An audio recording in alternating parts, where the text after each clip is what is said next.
Ain't no grave that can hold us down, Tom. Oh, this is the end.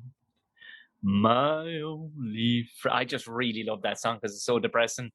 But it's based around the beginning of one of my favorite movies of all time. Can you name the movie? The very beginning. Yeah, it's Apocalypse Now. Come on, don't I know. What you think you're talking here, Paul? I'm sorry. I'm fucking sorry. I'm sorry. But also, I suppose there's a melancholy to this evening, isn't there, Jack? I guess everybody has to experience Apocalypse Now at one stage. This is the Apocalypse Now of podcasting, Tom. This is the Tom and Jerry Show, season 5 finale. Don't you know? I know. There's people, I can hear them wailing in the streets right now. Like, I don't know what, just banging the fucking ground, praying that we're lying. Well, we're not. And we're not. We're taking a brief enough sabbatical. In all fairness now, Joe. We're not going to do the dog on it. You saw how we jumped from 4 to 5. We got our shit together. And I'll tell you another thing, Tom. All is not lost, because next week you may think that there's no new Tom and Jerry episodes. And you'd be right, but you can listen to the old ones again from the start. Exactly. Have a gander at the number. We count those as double listens. Don't you worry about it. I've noticed in the last week, Jared, a good few people have gone back to very beginnings, early doors, grassroots Tom and Jerry, when we were just recording in a car, essentially. So, you have a gander, people. We're on the 5th series. There's a rake of other episodes to go back and have a listen to. If you just want us in your ear hole, just talking shite. So there's tons. How are you keeping anyway, Jared? Kilt working, Tom. Kilt, are you? Yeah. Do you know what? I took your advice from one of the other podcasts, Tom, and I got a man in to do a few jobs. You know what's the killing thing about having a man in to do a few jobs about the house, Tom? Is you have to work at their fucking speed. Yeah. Whereas if I'd like to get up at 7 o'clock in the morning and just launch into a thing, and they'd be like, well, I might be around at 8 o'clock next week, or I might not be. Yeah, that's the killer. That's the killer, because you can make a stab at it yourself. Like, I'm in the exact same boat as yourself right now. You're probably like you're like me, Tom. Like, by the time the man comes around to do a bit of work, like, you've the half of it done because you couldn't sit looking at it. No, and I know it'll annoy the shit out of your man landing on. And I don't know if it's going to be any cheaper as a result, but I know for a fact this weekend I'm going to be prodding and poking at what I want your man to do, and if we can speed up the process at all. But I know I can't sit looking at it. I can't. I'll sit looking at it. Oh, Jesus Christ. I'd be driven fucking mad looking at it. And I do need a tastier version in. Now, I'm getting a decorator in, Jar, in one case, and he can fucking have at it. Fill his boots. I ain't doing none of that shit. Paint everything. Get the 3 ducks on the wall, Tom. Yeah, he can do it all. Every fucking last bit of it. That's one thing I will not be getting out of the bed early to be doing. No fucking way. He can not touch me. Wire up the votive light for Under the Sacred Heart. Have at it, Pop. I'd love to actually get one of those for retro purposes, just for the crack. Here's the thing, Tom. Can you only get a votive light for under a picture of the Sacred Heart? Or can you get a votive light for other things? Is it sacrilegious? Is that what it's called? Is it sacrilegious? It absolutely is fucking sacrilegious, yeah. And I used to work in a shop and we sold electrical gear. May have talked about it a couple of times, Tom, but we couldn't have the holder for a votive light, the red light underneath the Sacred Heart. That was a very hard thing got. Now the bulbs themselves were hard enough got, but I think you could get them in Veritas, like the God shop. Continue, because I just saw a business today that blew my mind. That it's actually a business I never conceived of it. But Veritas, yes, Veritas, and the bulb itself was a red bulb, and it was about the size of, it was like a smaller Red Bull can, if you will, and the filament inside it is a crucifix, right? So it's like a fucking it's a filament. That's in the size in the shape of a crucifix. But the holder that goes into, the holder that goes onto your wall, which looks like a light fitting, except it comes out and points up in right angle, so to speak. Yeah. That sort of little angle of a thing. That's a hard thing, Tom. That's a hard. Now you can get it anywhere you want. You just go on the internet and order one, I'm sure. Of course, yeah, And yeah, back when yeah. my mum and dad were building their house, I'm sure like every fucking shop sold votive light holders. But around about 2001, around about 9/11 era, when I was working in the shop, a votive light holder was very hard to come by. I guess we just fell into like this godless dip. I didn't in know Ireland. that was the actual name around the god that was around that picture. I didn't know that was called a vote of light. Yeah, and it might very well not be, Tom. Maybe that's just what I always called it. But is it a vote of light? Let us know in the comments. We also got not told off. We got educated on. I wasn't a million miles off with the cow necklaces. No, you weren't. You weren't, Tom. I wasn't a million miles off. It actually does far more than I thought it did. Everything from they have the gate going in to get milked. If it recognizes the cow is a little under the weather, it'll actually block her from going in the gate and go, Daisy, take an evening off. Fucking head back. Enough. You've had enough. It's a very sophisticated piece of kit, the cow necklaces. I'm telling you, these are the cow necklaces from back in episode 6, I want to say. Maybe 5. Yeah. About. But, yeah, there you go. Cows playing Pokemon Go and the whole lot. What can you do? What I saw only today, keeping in with the ecclesiastical, is that a theologian, you know what I'm talking about, religious. The God Squad. But a company that specifies purely in, somebody'd light a candle for you inside the church where you put a euro in or whatever and you light the candle. They specify purely in those candle holder. Purely, and the candle. They actually make the physical candles too, because the candles are not just normal old tea lights out of deals or whatever. They're proper blessed over, and I assume because they specialize. Highway to Heaven candles. These were they right outside the small factory, St. Killian's. Shout out to St. Killian's. I saw today there was 2 or 3 trucks all ready to load up with these. I'd say there's going to be a lot of fucking candles lit over the next 6 months, whatever. I'm not a very religious person, but if you feel like lighting a candle for the Tom and Jerry show, by all means do. Anybody out there who wants to light a candle, say a prayer, or leave a rag under a bush, anything at all, that's in mind, and we'll thank you for it in audio form, in the form of our podcast, Tom, which may or may not come back for season 6, promising nothing. But let's get season 5 wrapped up before we do anything else. How about that? We just fucking barreled into this thing, as we are known to do here, talking about cow necklaces and votive lights in the first 5 minutes. I tell you one thing, we're eclectic if nothing else, Jar. We're fucking eclectic if nothing else. And I learned something this evening. I didn't know. I'm going to go back to the mother and ask her about the votive light, because I know that they still have this. There was a child of Prague knocking around the place before. Once upon a time, you had to bury a child of Prague or something. You left a child of Prague outside under a bush. There you go. Child of Prague served 2 purposes, Tom. Can you say what they are? Oh Jesus, I can't. No, I cannot. No. I've seen it. I've seen the original one. I've seen the original one in Prague, and they change his little clothes every day. I swear on my life, they actually have the original one. He's tiny, and they actually have little dolly clothes for him that they've made, and they change his anyway. Yeah. So,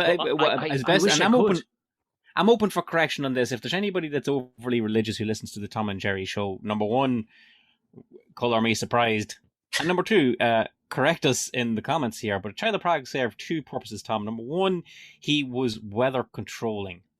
If you left him out underneath a bush, it would not rain. Yeah, it would not rain, and you would do that on, like, say for example, if you're there's a car thundering up the fucking ODR over there. God, what was that? That's like the A-team are about to break right through the fucking wall. Road wars out here. Fucking Dom Toretto and the gang just plowing up and down the place. Child of Prague, if you the ODR living my life just a quarter mile at a time. Grip it and rip it on the ODR. Child of Prague, he was weather controlling, so if you left him out under a bush, say if it was your wedding day on Saturday, you would leave the Child of Prague outside under a bush. Oh no. On a Friday, or maybe even on a Saturday morning, and he would ward off bad weather, condensation, Tom. Yeah, and the other thing he would do is, if you left money underneath them, if you left like a pound underneath them or an old pound note or some such, you would always have money in the house. You would never be poor. Right. Well, who did they Yeah. bury upside down then? Because you had to bury somebody upside down for 30 days between a certain time. Was it like Saint Padre Pio or Saint? You had to bury somebody. Honest to God, I'll find this out. That I don't know. That I don't know. But I do Or, know do the you know Child of what? Prague was over here fucking giving weather advice and financial institution advice as well. So he was the Eddie Hobbs of religious space and fucking Yeah, he was the meteorological fucking Owen carrying on. McGee. Owen McGee, the guy that does How to Be Good with Money. Is that his show? How to Be Good with Oh Money? yeah. I always thought that was funny. Like he has a show, Tom, called How to Be Good with Money, and his name is Owen McGee. I know. If you're not good with money, you're gonna end up Owen McGee. That just fucking got a big tickle out of me. I know. I don't know what to say. It's there was a mate of mine, Louis McGee is his name, and he played. I know, yes. Spuddy, you remember, right? And he kind of did. There were kind of sketches. He leaned into his name very much. They weren't sketches, but he did kind of like, what would you call it? He created pictures for our entertainment, and he had this doll, this baby doll, that he would leave around the place. In certain scenarios, like he was quite evil, this little dolly. And the dolly's name was Ulick because he was his faux son. I mean, Ulick McGee. It's all there. Yeah, it's all there. It's all there. Even I will fucking steer even further away from what we're supposed to be doing, Tom. Yeah. Even fucking further. Ulick McGee, right? Ulick. Here's the thing. Ulick as a name is like one of these sort of anglicized versions of an Irish name, and the Irish name for it is Uli, UILIGH. Right. What's his Uli mean? And I don't know, but I don't know. Right. Okay, well, I'm saying when we were there, right? When we were naming the wee man 7 or 8 years ago, I took a shine to the name Uli and fought hard for it at one stage because I thought Uli McBride had a nice ring to it. But then, I was told that it's actually, that's you're only a very small step away from Uli to Ulick, and he will of course get Ulick, and it'll be Ulick McWallachs in the playground for the rest of his life. And I was like, God damn it, that was a fucking nice name. It was a nice name. We nearly had it, and no, you just couldn't trust. But you call anybody anything. Like I'm pretty sure like even Tom got fucking turned around to something in the playground. Playground's a fucking rough place to be. It's a rough place, and that was how we even thought about what naming our God bless my wife, but she does love good period drama, and she likes things from Pride and Prejudice to Downton Abbey, and she was picking all sorts of names that would make our not only a tough life for the child, it would question our socioeconomic status, because we sure as shit weren't living up to the standard that, like, wanting to call a child Darcy, oh man. Yes. I mean, Darcy. But that's nice. That would have been nice, Tom. Sure, Darcy. Yeah, Darcy. You're not going to get away with it. You're not. You get away with fucking nothing in this. There's actually, I know. Would you believe it? I know a chap, and his actual name is Anus. Yeah. Aeonus. Yeah, something like I think so. Aeogh. Yeah, like Angus, only Anus. Fuck. That's a rough. And people not too far away were going to name their child after. Wouldn't it be lovely to name him after his uncle Anus? And I think my mother stood in at that point and went, "We'll have none of that now. We'll have none of that. There's no need in that. Carry on now. Just make it easy." So even with one syllable is what we went for around Young Fionn. There you go. Not a lot you can do with it. Shouting it across the yard. Not a lot you can do with it. And that was kind of the basis of the whole thing. Keeping it simple. You know what? Something simple like that, Tommy. All you're doing is testing the inventiveness of other kids. Listen, and you know what? You just give them a challenge, I mean, it was either that or go with the boy named Sue effect and give him a name like Anus and make him, and he'll probably be world heavyweight champion by age 21, because he'll be that tough.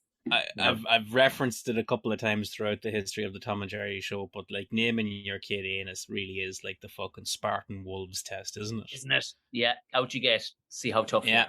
Out you get there, Anus. Shit happens. But come here to me, Tom. I'm going to tell you this much right now before we go any further. If you had a kid named Anus, and if there is anybody named Anus listening to this podcast, oh God, I hope there is. Yeah, it's not our fucking fault. You'd probably be left with a lifetime of things to give out about, wouldn't you? You're damn right you would. Here he comes, people. Here he comes with the Segway machine. just planing ye down. Just So plain. long as I just park this fucking Segway over here. Good Lord. Yeah. You see but you're with me. You have a lot of things. You know what I'm doing here, Tom. I'm doing a fucking segue to our first segment, don't you know? In my mind, it's smooth, but it's the most fucking cack-handed way to get from one bit of this podcast to the next. I'm not gonna fucking learn a new way now. Yeah. What can I say? We've got a segment where we give out yards about shit, Tom, and we call it Giving Out Yards. Conan, what is best in life? To crush your enemies, see them driven before you, and to hear the lamentation of your women. That is good. Just before you go any further, did you know that the man that invented Segway sold Segway for many, many millions and then died on a Segway? Did you know that? Yeah, he healed himself off a cliff, didn't he? He did. He was testing an all-terrain version. It was, they call it the off-road. It was like, how fucking off-road did you think this thing was fucking going to go? But yeah, the poor old devil flew straight off a cliff. Well, that's dreadful news for him, Tom, and I hope that the off-road version Mark II worked out better. You know? Should have just walked away from the company with that Mark check. 1 came back with a report card that said several flaws with this particular model. Yeah, exactly. So this week, though, it is. But hey, made the road rise to meet him, Tom. Any more Irishisms from a fucking postcard you want to give the dead owner of Segway? But this is your week, final week, season 5, episode 8.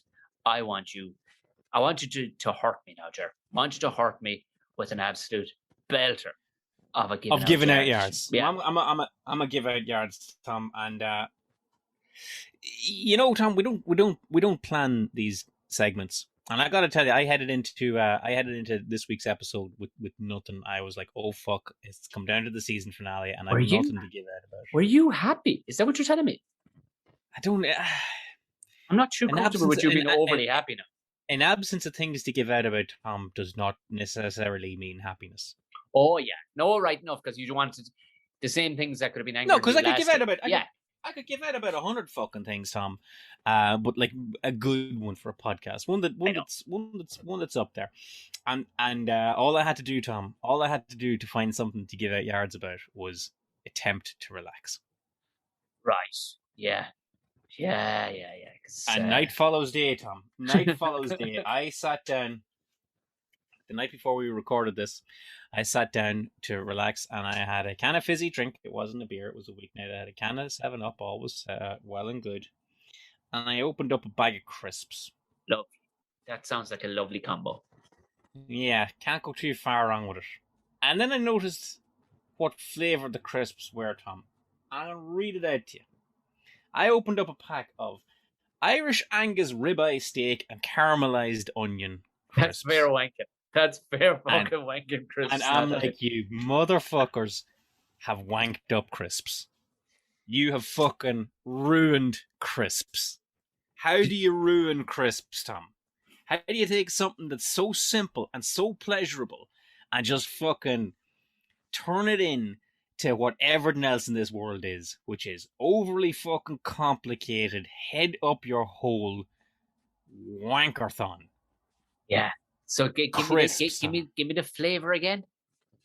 Irish Angus ribeye steak and caramelised onion. Hand cooked. I'm going to come back to it, but they were hand cooked as well, Tom. All right now. Okay. So what we have here is something that worked. And I always have a through line with giving out yards, Tom. It's always something that's perfectly fine until someone decided that they wanted to fucking make more money out of it. Or in this instance, charge more money for it. Because I rest assured, Tom, you're getting charged a premium for a bag of Irish Angus ribeye steak and caramelised onion crisps. How much? We need to know. Than you are for a pack of fucking beef and onion walkers. Well, you've bought crisps, Tom. I have bought crisps. You bought those fucking big share. Hey, you know what's cute? They call them a share pack. I know. Get the fuck out of town. Nobody's getting any of these. No fucking way. This is. I might pour it out into a bowl and go eat them. But you rest assured, I'm coming back for another bowl and another bowl until that thing's gone. I'm only not pouring it into like a fucking mason, brown mason. A trough. A trough. Yeah. I'm only not pouring it out into that out of fucking a little bit of shame that I have left, but I'm eating that whole fucking thing, okay? But it did run you like €3-4 a bag, whereas like a bag beside it of what is, let's be honest, Tom, the fucking same thing. Yeah. Fried potato shavings tossed in salty flavour. Yeah. For like €1, but one is beef and onion and the other is fucking Irish Angus ribeye steak and caramelized onion. And I'm like, here now, no. Something's going fucking wrong here, okay? So let's take it back, Tom. Let's take it way back, okay? You had crisps, okay? You got your core crisp flavours, okay? You got your cheese and onion, you got your salt and vinegar, you got your ready salted if you're a dour humorless cunt. And you've got some sort of beef flavoured crisp, and then you got prawn cocktail, right? And anything after that is kind of a bastardization of that. You know, you'll have your sour cream and onion, but that's for all intents and purposes cheese and onion only. Not quite. And you have your pickled onions and your fucking spring onions, and you have all these sort of things. But you're talking about, like, it is for all intents and purposes a little bit of savoury, you know, saltiness on a potato shave and get it into your mouth, right? Yeah. What was wrong with that? No. Not a whole pile. Tell me this and tell me no more before we go any further. Are prawn cocktails still on the general cooking? Because I haven't seen them in a long time, sir. You can get prawn cocktail, but I got one for you here, Tom. Go on. I got one for you here. But I'm gonna get to it now in a second. Okay. All right. Right. So we didn't notice this happening, Tom. This happened in stages, okay? It didn't just go from like fucking cheese and onion. It didn't go from beef and onion to Irish Angus ribeye steak and caramelized onion overnight. There was degrees of it, but it happened so subtly that you probably didn't notice it happen. I didn't notice it, and I'm a crisp lover. For example, did you notice the change when it went from being cheese and onion to being mature cheddar and red onion?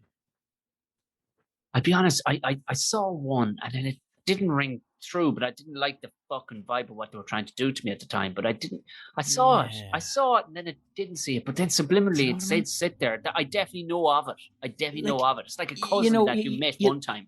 Yeah, and it's like this just got marginally fancier. But I praise anybody that came up with this. You know what I mean? It was like, you know, everybody. It's a race to the bottom. Tato of cheese and onion, Walker of cheese and onion, fucking Perry or Sam Spuds. Everyone was cheese and onion. So how can we make our cheese and onion just seem like a little bit more premium, like a little bit more? It's mature cheddar and red onion. That took balls to go from that jump. And as your hand is reaching out for a bag of crisps, you know, you might find your eye caught and go, "Hang on, I'm not a child. I'm not just going to eat fucking Sam Spuds, cheese and onion. I'm going to get the fucking," and that's where you find it going. Okay. Similarly, like with salt and vinegar, Tom, you didn't notice when all of a sudden it was sea salt and white wine vinegar. Yeah, or apple cider vinegar. I accidentally picked up. Yeah, that was it. Because that's what I was going to say, Tom. Once you allowed them to come to you with sea salt and white wine vinegar, then it was only a matter of time before they came to you with Cornish sea salt and West County cider vinegar. Now, you fucking tell me that there's a fucking discernible difference. Cornish sea salt, like you go, ooh, like anybody's eating a fucking pack of crisps and going like, yeah, you can really taste the Cornwall off this. Because here's what it fucking is, Tom, and I'm sorry, okay? But nobody fancy enough to appreciate Cornish sea salt and West County cider vinegar is eating crisps.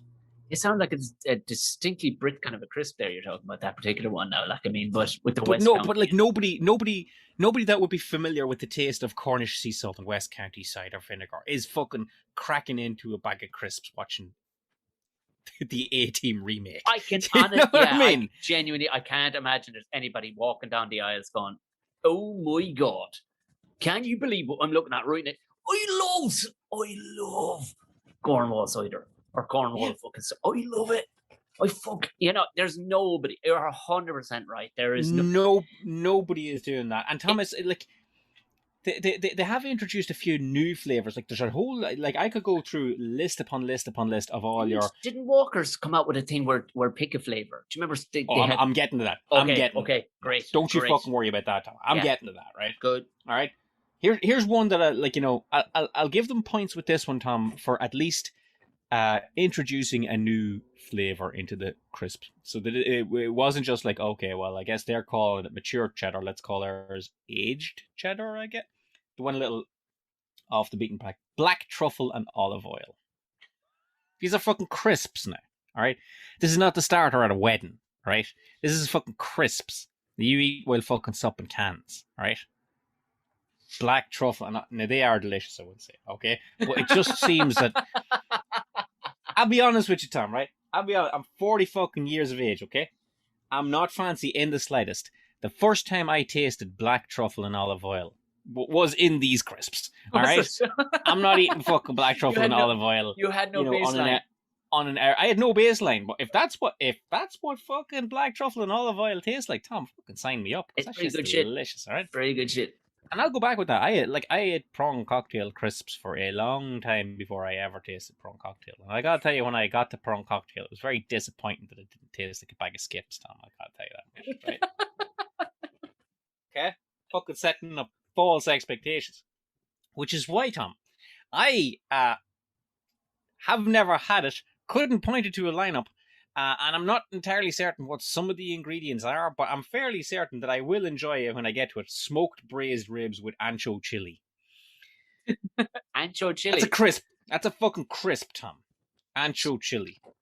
What is that? What is that? You cook, Tom. What's an ancho chili? I have no fuck.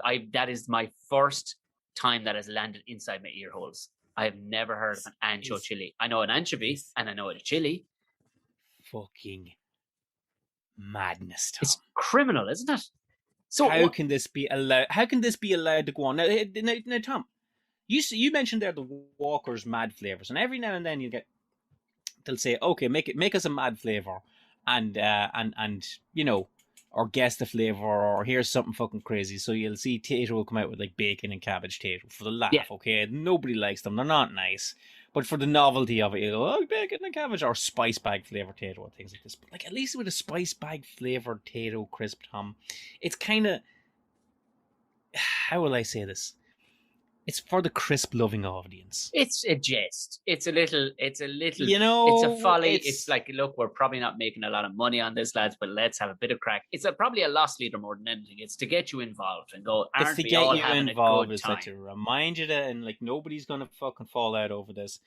I can get that. And the Walkers ones you were talking about, every now and then they'll come out with flavors like, oh, cocktail sausage flavor, okay, or fucking Greg's sausage roll flavor or some such things like this, okay? Yeah. I'm all right with those because there's a playfulness to that and there's such like. But here's the thing, Tom, all right? When you're making crisps, as is best my understanding, right? Uh-huh. There is no element to these foodstuffs in them. You're tweaking chemicals. Oh, this is exactly what I was thinking. Like braised ribs. You're like, where do you get the essence? Where do you get the essence of braised ribs or Irish Angus ribeye steak and caramelized onions? Because I bet the steak is low. I would say that is suitable for vegetarians, pal. I'll fucking make a bet on that right now, okay? This is all... So you needn't fucking act like your Irish Angus ribeye steak and caramelized onions is any fancier than the fucking Walker's sugar puff flavor that they're doing for the laugh. It's just a little tweak on the flavors that you're putting into it. None of this is organic. None of this is fucking gluten-free. This is just crisps with chemicals. Potato shavings with chemicals. We're all animals here, Tom. Let's not act any different, okay? Yeah. But they stick the notions on them, and they stick the fancy bags, and everything's all silver, and everything looks good. And I honestly think, no matter where these crisps end up, whoever's buying them and eating them, and I'm going to throw myself under the bus here, Tom. Yeah. You're codding yourself. You're not fancy. You're trying to make yourself fancy. You're not fancy. You're eating crisps on a Saturday night. You're not fancy. I don't give a fuck. If you're eating your fucking mature cheddar and red onion, you are no fancier than a child in the backseat of a car on a long journey that got handed a fucking bag of snacks to shut them up for an hour. Yeah, it's like when you see the poor Lost in the Fog bastards, you know, with a Ford Orion, and all of a sudden they found themselves a fucking Mercedes badge and they've stuck it on. You're like, I'm sorry, that's still a Ford Orion. I'm not slagging off a Ford Orion. Don't for one fucking second try and pretend that you're not. stay in your lane. Know what you are. Now there are some elements of crisp making or fancier crisp making that I'm not as bent out of shape of it. Like there's a lot of this crinkle cut crisps going on here now, and I understand that a crinkle cut crisp and a regular crisp are two different things, and you can make that distinction. There's also kettle crisps, Tom, which a kettle crisp is a much harder crisp. Okay, you got to know that going in. Okay, I have driven these while driving on the way to gigs, and all of a sudden they're stuck in the roof of my mouth. I'm like, okay, I'm going to die. Did I just eat a fucking bullet? What just stuck into the top of my fucking mouth? It's a thicker, harder crisp, Tom, and they try and make it out like it's fancier, and they're thicker for a reason because you're supposed to eat them slowly and savor them. So you shoveling crisps into your mouth at a rate of knots. Fucking whoa up on the kettle crisps are the shorts of crisps. You know what I mean? Like, yeah. These are your pints and they go handy on you don't drink shorts like you drink pints. We get to that later on, okay? So I'm okay. Every now and then you'll get they're hand cooked crisps and I get that there's a little bit more craft in this, that someone came in with like a big tennis racket style paddle and turned the crisps by hand rather than a machine. It's like the hand tied sausages that they put fucking 50 fucking cents on every sausage. Oh, come on. Yeah, at the end of the day, is the end result any different for you as a consumer? Do you fucking care whether your crisps were turned by hand or turned by machine? I would argue probably not. All right, no. But I don't mind. Where does the wanky descriptions end, Jer? Because there'll be a point where they'll talk about the fella's shoes that fucking carried the spuds to it, the type of tractor that rooted them up out of the fucking ground. Like, where is it going to end? It's going to end with this podcast, Tom. I'm ending it right fucking now. Good man. Anybody within the sound of my voice, we need to fucking draw a line under the sand. We cannot fucking go any further, Tom. We cannot sit back while prawn cocktail has been turned into Scottish langoustines with Dylan Lemon. Jesus, Mary and fucking Joseph. What the fuck? Fuck? I had to look up what a langoustine was, Tom. Oh no, I know what a langoustine is. It's a prawn. It's a fucking prawn. Yeah. And Jesus. what I want to know, Tom, right, is when they're fucking making these crisps, all right, is there someone tasting them going like, that langoustine is tasting a little bit Welsh to me. Can we I just imagine add another couple of little fucking E numbers in there and make it a Scottish langoustine? It's fucking Scottish langoustines with Dylan Lemon. It's fucking scampi fries, Tom. It's scampi fries. I'll be told nothing else. Is there a case where where you got to hold up a crisp, lick that, hold up a langoustine with some dill on it, lick that and go, we're about 20% out, lads? Or is there, like the paint coloring, remember when you used to mix paint and you actually had a sensor that could tell if somebody walked in with a piece of skirting that had the color, said, can you make me a pot of that? Do you remember, and it would scan it and go, that is HTT14 mixed with fucking whatever. Blah, blah, blah, blah. Can you stick a langoustine and dill into some sort of machine? It licks it and went, I got you. We need fucking E102 plus 7 other different things to make Scottish langoustines in dill. If there are any food scientists out there that are willing to never work in your field ever again, get in contact with us and we'll ruin your career by exposing all the secrets. But honestly, I do see it as being, because it's not even that it tastes like, it's not like they got Scottish langoustines with Dylan Lemon and just smushed it up into a ball and then ran the flavor checker over that and transmogrified it onto a crisp. Because as you're eating the crisp, it actually does taste like the lemon comes after. Do you know what I mean? You get that sort of aftertaste to it. Okay, yeah.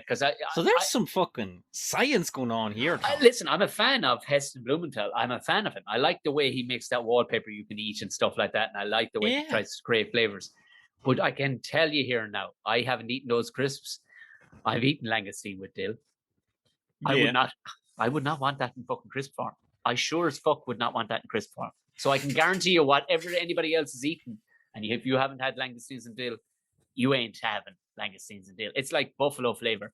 Don't taste like no fucking buffaloes. Do you know what I mean? No.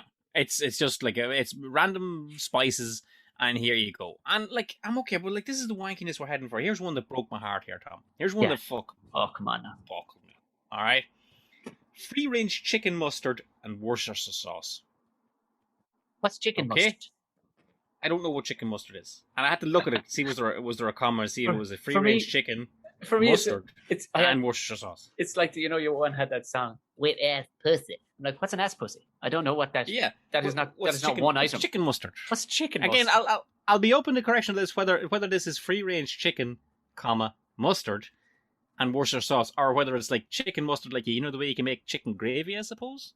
Oh yeah, and you can make like buffalo sauce, and yeah. Right. So is it like a chicken mustard? Hey, Tom, I think we're missing something very, very important here.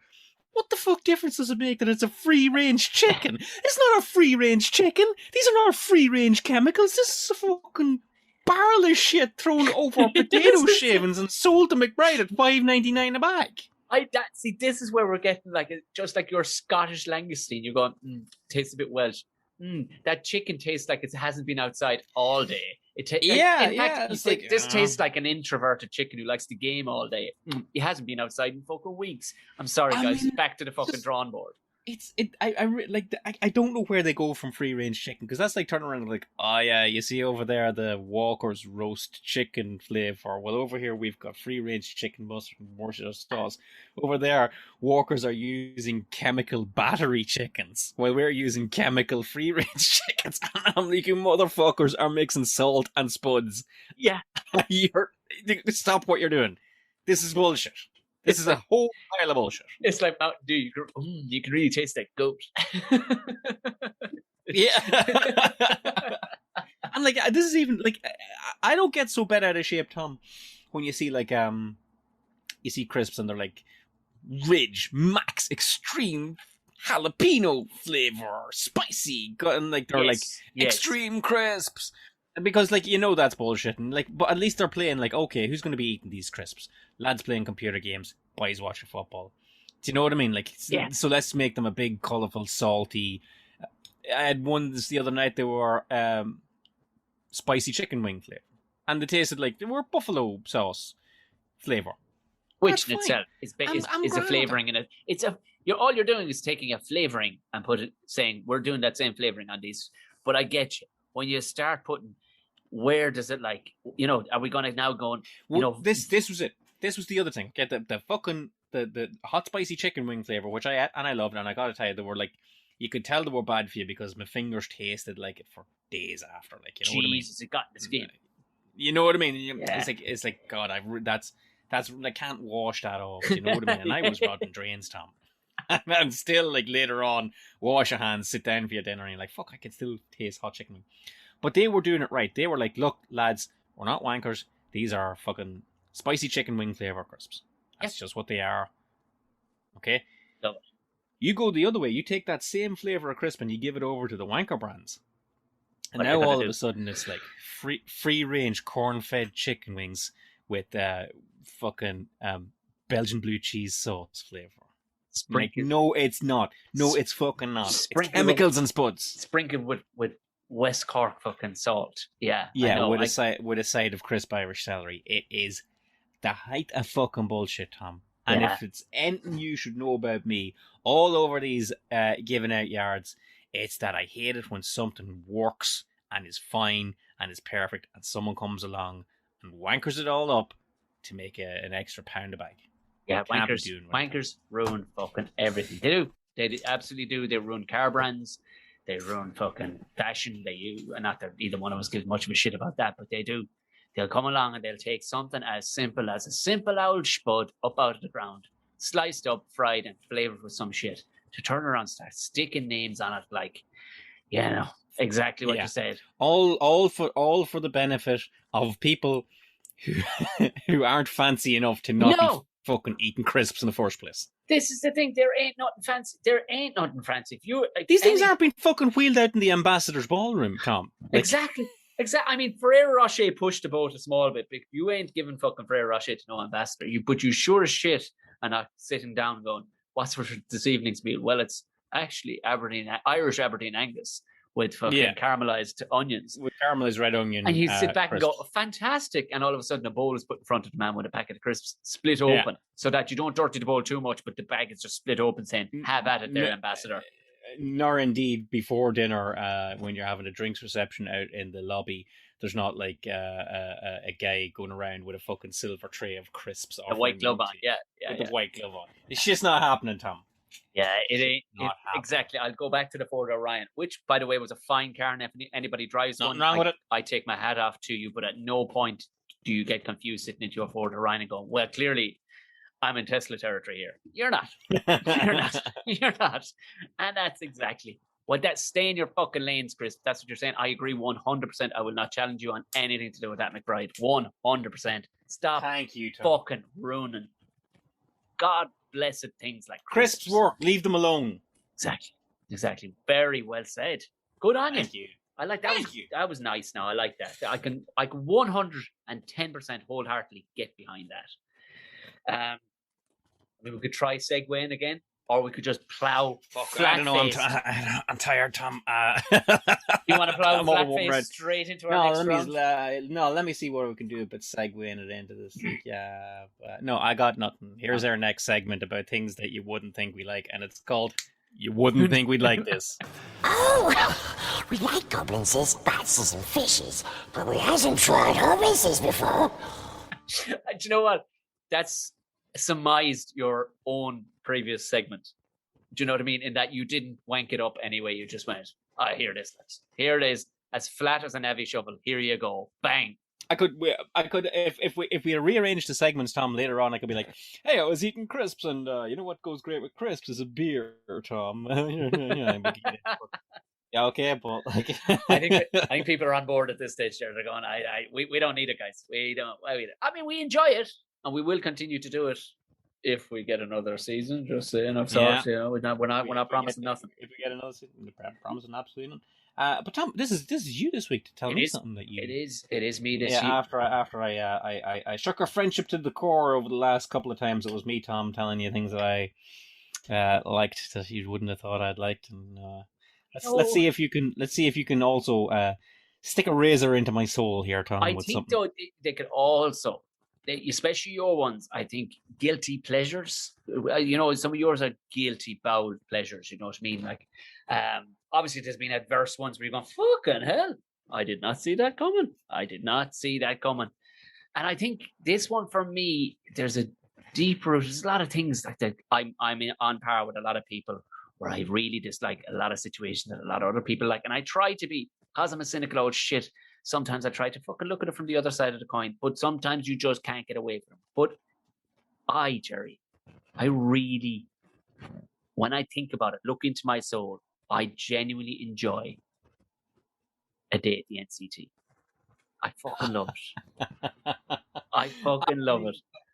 I mean, Tom, fucking lockdown has done strange things to all of us over the last 2 years, and I know we're not a pandemic podcast, but I know that when it was my turn last to go for the NCT, having been locked up in the house for 6 fucking months, I wanted to put on a tuxedo. But no, Tom, how on any fucking given day of the week do you enjoy the NCT? And choose your words carefully, because I'm going to tell you exactly why you're wrong now in a second. Now, here's the thing.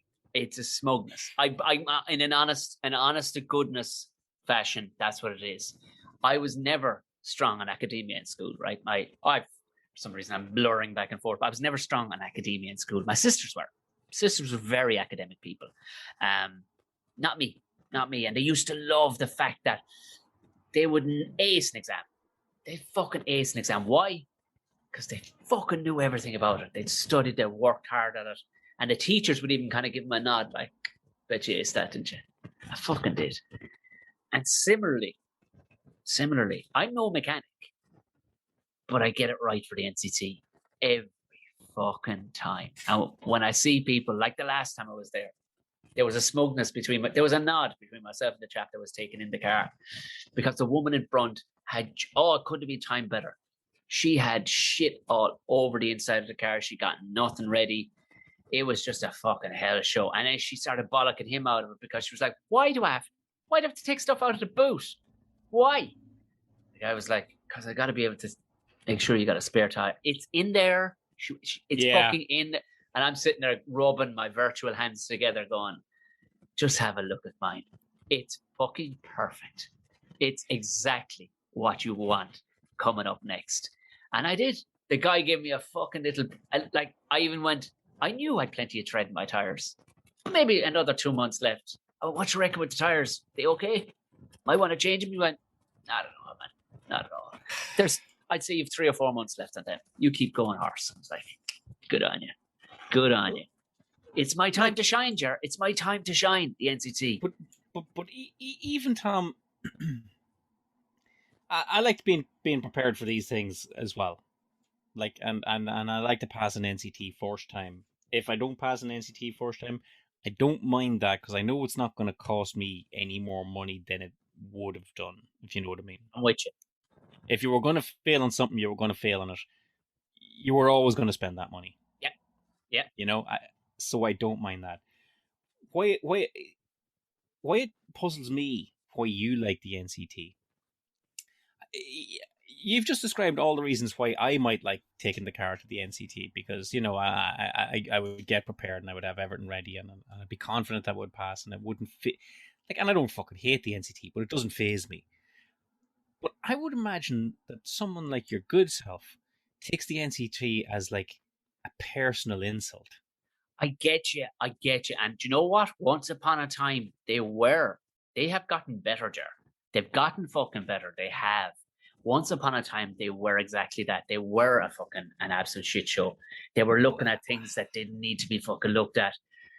But there's once you work out the whole, like, I get why you definitely wouldn't think I'd enjoy it because it's no, I wouldn't me, because man. I'm thinking that you're sitting there going like, I'm Tom O'Mahony, and you want to check the fucking tread depth on my tires?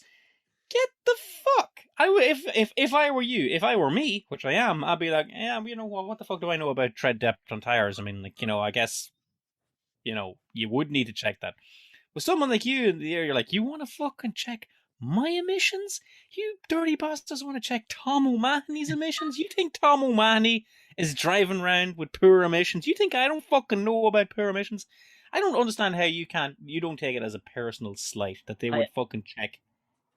I get you. And yeah, you're right. I should be able to just show up the front desk, point to my face, go, sup, stand. There you go, Tom. Off you go, kid. I should. I know I should. But what I enjoy about the NCT is I brought a couple of pieces of shit through the NCT that I've gotten to NCT standard. And what it is, look, everybody needs a fucking audience, Jer. Everybody needs an audience. And if I've gotten an EGR valve that needed to be replaced, if I took that fucking thing off, cleaned it spotless to the point where the emissions are back on track, where I took out the fucking throttle body, cleaned that spotless, so now you got a fast rev, the whole lot, even emissions are down based on that, small little tweaks and stuff that I did to it myself without spending a fucking bean. And I take it through the NCT and they go, hey, this car is shit fucking hot. I'm sitting going, I get that. I mean, I fucking know it is, right? I fucking know it is, lads. I get that, Tom. I mean, like, here's the thing. It doesn't surprise me that you enjoyed the work involved in taking a car through an NCT. Yeah. Because all that EGR shit that you're after talking about there, I've never had to replace an EGR on a car, so therefore I don't really know much about it. I told you this in previous podcasts in their infamous fucking box of neutrals episode. If it's broken before, then I know what it is. So the prep work, I don't get. It doesn't confuse me that you'd like that. That's not something I wouldn't think you'd like. I'd say you'd love getting fucking cars ready for an NCT, Tom. I don't know why you're not a flat out mechanic, to be honest with you. But to me, you taking your car to the NCT is like fucking Jay-Z getting stopped for his ID going into a nightclub. I get you. Like, he's like, I'm fucking Jay-Z. But you're fucking, you don't know who I am? You don't fucking know who I am? I get it. Have you any idea who I am? I'm Tom O'Mahony. You could be guaranteed every superstar likes to be fucking humbled nowadays. That's all I'm saying. Jay-Z, I would say that's absolutely not true, Tom. Once in a while, somebody as fucking big as Jay-Z, that tickles him. Do you know? He's like, you think it brings him back down to earth? It's like, you know, when like a 28-year-old woman, you'll see him tweeting going, got ID'd last night. Fucking loving life. Same thing. Same thing. It's like, go on. Go on, you gas bastards. Challenge me. I fucking dare you. Let me ask you a question, and this is where I insult you, and this is where things go off the rails. Oh, Jesus, okay. Have you ever failed an NCT? Yes and no. Well, let me ask you, Tom, where was your fucking God that day? I had... Why did he forsake you then, Tom? I didn't corner the guy. Okay, I kind of cornered the guy, and I challenged him on what he went to fail me on, and he went and brought out a superior, and I was right on what he was basing it on, and the car subsequently passed. Now, I mean, you know, I get that, Tom, but that doesn't sound to me like a very enjoyable experience that you had to fucking McEnroe him into giving you a second NCT because you're fucking throwing your tennis racket about the place going... No, you can't just be hitting fucking tens all the time, Jerry. You got to be fucking challenged. And yes, okay, the NCT has never been much of a challenge for me, admittedly, but fuck me, I got to feel alive sometime, Jerry. Do you know what I mean? I can't just keep on stomping through this world being fucking incredible and knowing it. I have to be challenged every so often. And the NCT is all I got right now. I say step it up. Step it up. Fucking NCT step it up. every 6 months. Fucking step it up. The thing's got to fucking be gleaming coming through. And a couple of pointers for people. Look, you want to know a couple of pointers for sailing through the NCT. Get in behind on the road. If there's a bunch of people in front of you, source the dose. Like that woman I just described. Yeah. Or that bloke who he's smoking in the fucking car with the window up. Source that guy. Get in behind that guy. Because your mechanic will jump into your car next after being with that shit show. And the pleasure they will have with your new car fucking sent, with all your fucking seatbelts plugged into their little plugs, with your fucking jack on display, your display, hubcaps off if you need them off. And here's the kicker. Have the underside clean and the backs of the wheels clean. I always clean the underside. Yeah. And also, because they're all car guys, have your fucking engine clean. Won't take you 2 minutes with son of a gun. Spray around it. Give it a rub. Walk away. Come back after it's cooled down. Dried off. Spray it again at a distance and leave it there. Now it'll shine when they open the fucking bonnet. Perception. Perception. Your fucking bonnet opens like the fucking Ark of the Covenant. I'm telling you, these are little things. Now, obviously, have the fucking have your shit in gear too. But if there's even a question on your mind that maybe my fucking, at least do yourself a fucking favor. Do these simple things. Don't show up and be a fucking dose. Crisp packets hanging out the fucking door. Relatable to our previous fucking subject. Don't have shit hanging off the thing. Get your shit in gear for the day that's in it because they want to feel special. They want to feel like they're fucking godlike too. And just, leave it to them. Go, I'm in your hands. I got this ready for you, boss. And those guys walk away feeling like a fucking champ. I know for a fact. But I put through cars. I put through a car that I wanted to go through so that I could see what the fuck I had to do. Because I've done that. I've gone to the garages and said, okay, what'll take to pass this NCT? And they said like 10 things, and I'd be like, I'll tell you what I'll do. I'll fucking just for the sake of 50 quid, I'll take it in and it will fail, and then I'll have a laundry list of shit that you need to do. I put a thing through and in Mullingar, and fuck me, there is no way that thing should have passed. But it was fucking immaculately clean, immaculate. Now, I'm not a clean freak when it comes to car, but on the day, it'll be fucking spotless. Car went through, I'm like, there's no fucking way that's passed. But passed. And that's my basis for, look. Like, I get it, but here's what I'm going to tell you. Like, putting the car through the NCT, yeah, by all means, I can see how you would relish a challenge, that much I would say. But the actual process of putting it through the NCT is a pain in the hole. The waiting room is the grimmest, horriblest fucking place you've ever been in your life. To leave the window open so you can look at your baby being fucking prodded and poked and fucking jiggered. And again, sometimes you have to be humbled when you walk around like a fucking rock star all day, Jerry. You can't. Well, you're going to just go in there and going to get fucking foot massages while you're waiting on your car. You got to go in. They could make a little bit of. They could make a bit of effort to make the place a little bit nicer. As all. No. My opinion is that thanks that you will have. Look. Fucking, they know what they're doing. They got to put you through a little bit of fucking misery so that when you come out the other side, you don't think they haven't fucking thought about those hard fucking gridiron fucking seats that they've made. You don't think they haven't fucking thought about that? It's not the seats you would find in hardened prisons Do you know what I mean? They're just like they're that the seats in the NCT test center always just strike me as being like, you know, willfully prickish. Like, Oh yeah, well, we know you're watching your baby go through the fucking NCT, and we're just gonna make this the most like fucking unenjoyable. This morning is on the TV. Yeah. Like the Venom machine doesn't take Euro coins. Yeah. Just the fucking lousiest experience you've ever had in your life, and it's bro. I've watched it fucking break people, Tom. I really have. Oh, I know. Those I've in seen the, people lick the window all the way down along. Like, do you know what? Maybe just like the rain situation. I fucking love the pain. I fucking love it.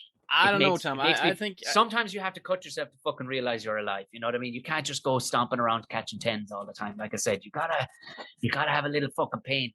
Sweet flavor. When your car's fucking value jumps by fucking 50% just because it's past the fucking NCT after you've gone through that kind of fucking little bit that little bit of niggle, that little bit of strife, that 25 minutes of strife that you're sitting on those cold seats as everybody, well, you know, and there's never reception inside there, so you can't get shit on your phone, you know. I can see you being like Thor.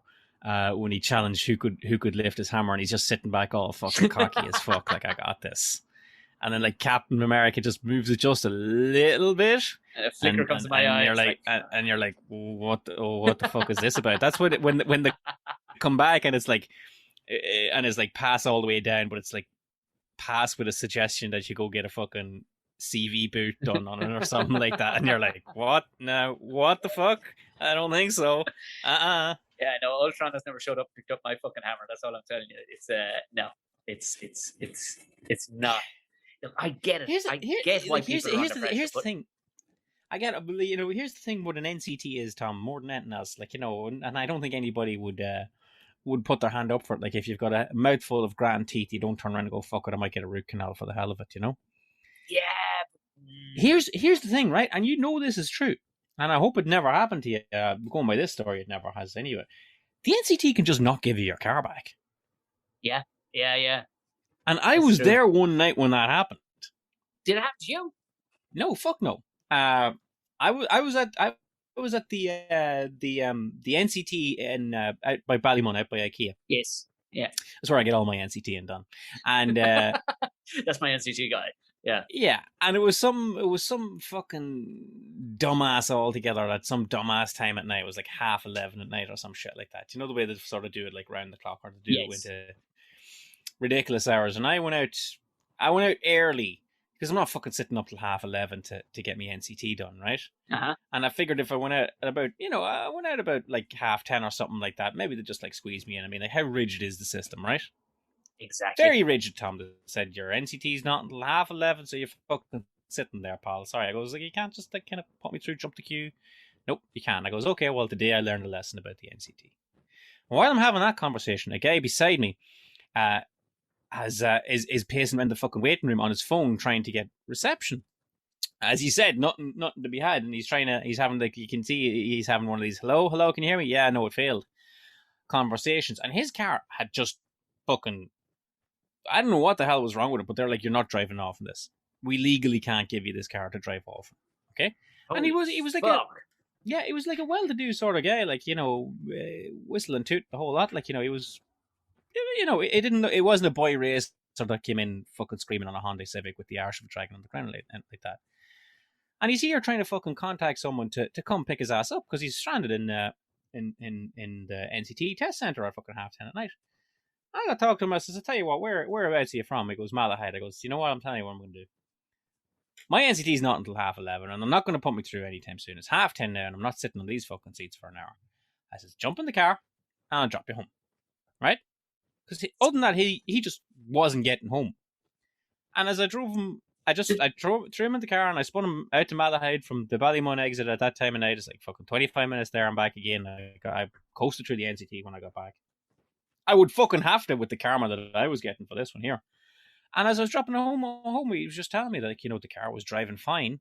It wasn't that it was rattling. It wasn't that it was falling asunder or anything like that. But it just got into them, and they just turned around and said, fuck no, pal. And now he just was facing into like thousands of euros. What the fuck was wrong with it? I don't know. Maybe secretly it was a piece of shit, though. He could have had a cracked subframe. they won't let you fucking drive anywhere with a cracked subframe. Well, I tell you, Tom, neither of us in the car knew what a fucking cracked subframe was, but he was facing into thousands of euros. Like, he just went from being a car owner to being a scrap owner in the blink of an eye. A heavy fucking paperweight. Yeah, a fucking heavy paperweight. Yeah, and he was that's like, good. nobody, and from that, Tom, like, I'm there like, that could happen to you. Smart and all as you are, undercarriage wash, the whole lot. Like, they could just fucking take your car away from you or hand you a bill for fucking $6,000. Yeah, they're not going to hand you a bill for $6,000. I think Not going to hand you a bill for $6,000. Listen, there's time. Look, what do you do in that scenario, right? We're not giving it back to you. You're like, fucking excuse me. Roll it out into the yard, and I will fucking take it from here. Don't worry. I mean, a guy could have had it fucking picked up too. It was probably late at night, but he could have had it fucking picked up. Well, that was it. I mean, if it was in the middle of the day, I wasn't going to fucking run him home, but like, it was late at night, and I was like, fuck, you're not going to get the wife up out of bed for that now. But at the same time, look at the beautiful moment that happened between you and that guy. I mean, that was a good time at the NCT. You got some good juju out of that one. Some good karma came your way out of that one. Well, that was a good thing. I don't think I had good luck going forward, Tom, but I think it kind of chipped away a couple of years in purgatory. No. That I had already accrued. The NCT, I would take it on in the morning. Fucking love it. Love it. I do. The leaving cert of cars. Exactly, the leaving cert of cars. And unlike my own leaving cert, I actually fucking smash this one every time I give it a crack. Well, there you go, Tom. There you go. What can I say? I would have expected that you would like getting a car ready to put through an NCT, but the actual process itself, it surprises me that you sit around and listen to that bullshit. Yeah, I know. But like I said, sometimes you gotta fucking cut yourself to fucking realize you're alive. You know that kind of way? It's some shit. and sometimes you have to pay somebody else €50 to rearrange all your radio stations for no good fucking reason. Exactly. But there you go. I genuinely do. I genuinely do. Tom, let me tell you something. After an NCT and you get home and you're feeling great, wouldn't it be great to sit down and crack open a beer? Couple of cold ones now, yeah. Couple of it would, just a couple. Not go crazy. Not go crazy, because that's not what you do. Because it's an NCT. It's not, But Jared, I mean, something like that. You do probably need a big excuse when you're our age to go absolutely fucking wild. But back in the day, we didn't need that. We didn't need that. We needed a couple of excuses to sit the hell down, Tom. Exactly. But on occasion, Tom, when we were perhaps more youthful men, or maybe not even all that much youthful, as this next story will come to say, we might have overdone it a wee bit, and let's recount those stories in a segment that we call The Drunkest I've Ever Been. I'm afraid that I was very, very drunk. Now, Jer, I like this one. Now, got my segue mojo back again. That was nice. That was nice. Do you know, I've had people contact and say, I think people like relatable things. Do you know what I mean? Heaven forbid you come out of left field. And I think people have been liking your stories more than mine, because they're like, I can't put myself on the plane with this absolute fucking lunatic. Like, yours have been, we've all been close to that, at least. Or we had a friend who was that. Do you know what I mean? My stories have been some sort of, is this fella, does he need help? Should there be an intervention? Do you know? Do you know what your stories have, Tom? And it's a thing that I can tell you now at the end of the season. It's a thing that I've never done. What's that? I've never drank for 2 days in a row. Oh, okay. Really? I've never done that. No. Because normally, always what happens is the first night of drinking, I will get polluted drunk. Yes, that does happen. But I'll be so hungover the next day that I simply cannot function. And the thought of drink is death to me. And everybody says, oh, but you go have a couple of drinks and you power straight through that, pal. I've never been able to power through it because, number one, like, my stomach will be sick. The hole will be cutting me with fucking Guinness shites and scour. And I'll just be like, I don't want any of this. I want to go away. Please let me go somewhere and die in peace. And I've never fucking gone on a 3-day bender or a 4-day bender. Not my way. I go on my benders, Tom, 1 day at a time. I'm going to cram all this week into Friday. Thank you very much. And that is where today's story takes place, Tom. And this is a little bit more, this is a festive story, Tom. Oh. This is a Christmas story, okay? I mean, yes, it's the height of the summer, and I do like a festive story. We all know we all get fucked up around Christmas. So Well, I do my big Christmas drinking on St. Stephen's Day. Okay, Tom? Boxing Day for our UK listeners. Boxing Day for our UK listeners. St. Stephen's Day. Of course. And what I do every year, Tom, is I get a box of bottles. The 20 bottles of Budweiser that you'll buy in your supermarket for 15 or 16 euros around Christmas when they just want to get you in and fucking sell you dear crisps because, they know the market. They got me, Tom. I'm working it. All right, we're losing. It's a lost leader on the beer, but we have this fucker on the langoustine crisps, right? And this is a tradition that I've been doing for several years, and I've turned it into a bit of a Twitter thing. Hashtag 20 bottles. Yeah. You can follow me as I crack a bottle in the morning and go straight through to the evening, okay? And, it's the damnedest thing, Tom. This past couple of years, I've actually used it as a charity, a charitable collection. Like, you can sort of follow me and sponsor me. Had I imagined that? No, you were just getting fucked up for charity. Okay. Getting fucked up for charity, and the charity I always the past couple of years I've done for like an animal welfare charity in Dublin, a hedgehog rescue kind of thing, because it strikes me I'm not an idiot, Tom. It strikes me that there are other charities that you could raise money for, but given that you're drinking the face off yourself, and sometimes drink can be the cause of problems and such, like it's a grey area, so you don't but like there's a lot of distance between a drunk man from Monaghan and hedgehog funds. Do you know what I mean? Yeah, there's a lot exactly. Of hedgehogs don't mind how much you drink. In actual fact, hedgehogs, if you want to pull it, fucking love a beer because beer brings slugs and hedgehogs eat slugs. There you go.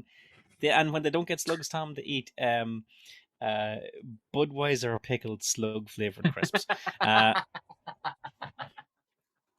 But here's the thing, Tom. On St. Stephen's Day, I'll crack open that 20 bottles of Budweiser, and you're drinking from one end of the day to the next, and you're never fucking sober, I wouldn't say. But let's look at what they are, Tom. The 330ml bottles of Budweiser. In actual fact, the Christmas ones might only be 300 or a slightly smaller bottle, but regardless, let's not fall out over a mil here or there. And there's 20 of them. So really, how much are you drink? You're not really... It's not a massive challenge. You'll get it done. It's still it's a kick in the liver, and you got to pace yourself. As you try and do it in 2 hours, you're going to be fucked. But like if you get up at 9 o'clock in the morning and you have a couple of beers with a big fry on a St. Stephen's Day fry, and you have like 2 bottles an hour over 10 hours. It's not even that. It's like not even a bottle an hour if you pace it right. You'll be grand. Yeah. You'll be grand. Have a wee sleep in the middle of it. You'll be grand. I'm with you. It's not going to be the drunkest you've ever been. No, and I'm wondering where we're going with this now, because like I have powered through some serious sessions starting early, but there's the whole phenomenon of coming back sober again because you've just been drinking for so fucking long at that stage. Your pace is slowed down and whatnot. You do kind of come back from the fucking dead every so often. But 20 bottles in a day is not going to be the drunkest you've ever been. No, not but let me take you back. Let me take you back to where all this started. Mm-hmm. The first ever time I did this session on a St. Stephen's Day, 2012, and it wasn't 20 bottles, Tom. It was 24 cans. Yeah, big difference. 500 mil. A big fucking difference. So a lot of mils in the difference. That's 12 liters of beer. If that's up in front of you, that's a lot. Like that's a German Stein, 12 of them. That's about as much as you see those buxom women carrying them at Oktoberfest. 12 is definitely like right up with the max they can carry. Like I'm gonna do some quick sums here, Tom, if you excuse me, okay? Absolutely. So we got 20 calculator. Hey, talk amongst yourselves there, okay? I want to know because there's a 500 so we've mil got in a 24 can, right? cans at 500 mil per can, okay? These ones will cost you 18 euros, 12,000 milliliters. And we go mil in pint. 473 mils in the pint. So divide that back by 473. This couldn't be right. You've gone 25. It's 25 pints. Is it 25? No, a pint is no. You're looking at American pints. Yeah, I'm looking at American pints. I done goofed. 63. Yeah, hang on a second. No. Okay, so 24 times 500. Mils and pints, 568 divided by 568. All right, it's a much more decent, reasonable 21 pints. 21 pints. 21 pints. 21 pints. 21 fucking Jump Street. Now, here's the thing, Tom, right? You'd still drink that. Yes, you would. Yes, you would. And the day I was thinking of, Munster played Leicester in the All-Ireland or in the European final, famed by Neil Back knocking the ball out of Peter Stringer's hands, and I drank 21 pints throughout that day. So you know what you're coming at here. Took me early start now. Early fucking start, like. And like it's rare that you'll have a quantity on it that you can turn around and say, I can tell you to the milliliter of what I drank. Rare. You know, very rare. Like you go out on a night out and you're like, well, I got but look at the bank statement. So I had baby Guinness there and all this kind of thing, and you can have a rough guess that, like, you know, between what you drank and you spilled, what you. You sure as shit. It would take a strange person to plan on a night out how many drinks I'm going to have. It's a case of suck it and see, isn't it? How am I feeling? Exactly. Let's see where we are. How am I feeling? What way's the night going? Exactly. Well, so be it with the 2012 St. Stephen's Day binge, Tom. Whereas, like, in years gone by, I have adopted it as a tradition, and 2013 immediately went from 24 cans to 20 bottles, as this story will tell. On the first Christmas binge, I hadn't planned it. I just woken up on St. Stephen's Day and noticed that there was a slab of cans in the house. That's what I had. And I hadn't planned it. It wasn't a sort of crack your knuckles, get into training. This was just waking up, finding how the lay was laying ahead of you, and then realizing halfway through, fuck, we might actually do this. Like in Friends, we've been throwing this ball for an hour. Hold on, back up the truck. So you walked down the stairs. Brecky no had, just saw the slab and went, could McBride attempt this? Or will I just have a can? Not even. I'm just thinking about how I know. I'll have a can. Here's how it was. Here's how I know it was 2012. We got married in 2012. Okay.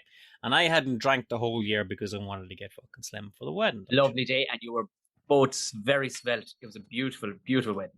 You were at that wedding. I was. Okay. I didn't even have a drink at my wedding. Oh, I had plenty. How do you like that? I had plenty for you. It was just the way the band's like, you know at a wedding you're going around saying hello to everybody and all that, and you suddenly realize I haven't fucking sat down and sank a pint this whole fucking day. So we were married in September, so like we went on the honeymoon, I had a couple of pints and all that kind of thing, but like I wasn't match fit by no means. Oh Jesus, no. By no means whatsoever. And like, you know, you're not going to train yourself from married in September or honeymoon in October to fucking December in 2 months to drink 21 pints. It's not going to happen. Especially when you haven't drank in a year. Not to fucking So I'm rusty, okay? And I'd picked up, I got the slab as I don't want to say a Christmas bonus, but the place where I worked, they wouldn't give you a Christmas bonus, but they'd take like things that came in from reps and things like this and divvy them up among the workforce. It was done by a lottery basis, so you could get a calendar or you could get a bottle of fucking, you know, Jameson fucking red-breasted or whatever the hell it was. I'm with you. Yeah, As it bounced for me, I got a slab of cans. So, which is grand. Better than a kick in the hole. Yep. And that is how I knew I had a slab of cans in the house. Because I was wondering, I was like, how, if he's not match fit, he hasn't been drinking hard throughout, why did he go out and buy himself a slab of cans? But there we go. They were put upon you. Yeah, so some men achieve cans, others have cans thrust upon them. All right. So, and Christmas, as some of the people that follow me on Twitter may know, on Christmas, you could be the same at some stage, Tom. I live up in Dublin with my missus. My folks are back up in Monaghan. Christmas Day is a real runaround day for us. Yep. We drive up to Monaghan, we have a Christmas dinner. We come back up to Dublin, we have another fucking Christmas dinner. It's a whole to do, okay? And the run up to Christmas is busy, so you just don't have time to fucking sit down and drink. So that's why I had such a busy day on Christmas Day, and I knew, so come St. Stephen's Day, I had said it to the missus, I goes, this is our Christmas, okay? Christmas with the folks, Christmas with the families on Christmas Day. That's like, that's a Christmas that you have to kind of, I don't want to say endure, but that's a working day, you know? You got to see everybody. It's and you're happy to do it, and you love your whole family and all that kind of thing, but at the same time, it's not a restful day. But St. Stephen's Day is a restful day. So I said to her, here's what we're doing. We're not drawing fresh air on St. Stephen's Day. We're going to eat turkey sandwiches this whole day. And you know what? I'll have a couple of cans out of that slab there. Okay, yeah. You're going to treat yourself. I get you. Yeah. You're right, too. And you're right, too. Early morning, Tom. 9:30. Early for St. Stephen's Day. Yeah. No kids about the house back then. You get up whenever you want. We get up, Mrs. says, put on a fry. I goes, yeah. She said, jokingly, Tom, why don't you have a can? I goes, I might. That was can 1. Okay. All right. Jokingly. Was she surprised when she heard that? No, she wasn't. She said, like, fair. My Mrs. will always go, fair play. Have a drink. You know what I mean? Like, Yeah. Not knowing what was to come, Tom. By around about 11 o'clock, I'm what you'd call... You wouldn't say I was drunk, but you would say he is drink taking. Oh, that's a lovely place to be, though, isn't it, in life? Isn't it? That's just when you've got nothing on and you're in that warm, cozy embrace of alcohol, where you're not falling around the place steaming, but you're kind of going, I can sing a song at any minute, lads. Go on, throw me out. I can fucking sing to you, lads. And I'll do it. That's a lovely place to be. It's a lovely place to be. And what we were doing as well, which has become another part of the tradition, was we were watching the entire Indiana Jones series. Brilliant. From 1 to 4, we're going to do the whole lot. So we'd watch Raiders of the Lost Ark from 10 o'clock until about 12 o'clock. Then the second one goes 12 to 2, 2 to 4, 4 to 6. And I got to tell you, Tom, well, you've been fucking supping cans of Budweiser this whole live-long day. Indiana Jones and the Kingdom of the Crystal Skull is not as bad as people make it out to be. Really, I was going to say, had it gotten any fucking better? As I was highly enjoying it, because I was, at that stage, Tom, at around about 4 o'clock, with nothing to eat all day except ham, lovely, delicious ham sandwiches, lovely, delicious turkey sandwiches with stuffing and all that kind of thing, and just sipping cans the whole day long. Love. 2 cans an hour, just putting them home. Donk, donk, donk. Nothing hadn't like properly gotten drunk, but I've fucking 12 cans in me, Tom. Like, I'm not by no means sober. You're not operating any heavy machinery at that stage. Now, Tom, one of the things that I've learned over the years, and nowadays, whenever I sit down to do this with my 20 bottles at Christmas time, is that I pour the drink out. I don't drink it from the bottle anymore. Okay. Guess. What are you trying to be? Yeah. And this was learned on that first fateful St. Stephen's Day 9 years ago, when I got to around about can 13, and I went to drink it, and the liquid just wouldn't go down. And as we've talked about before, you can drink fucking anything if you have to. And I can drink anything if I have to, but this just went about as far. I could feel it here. You were like a rat. You needed bleed.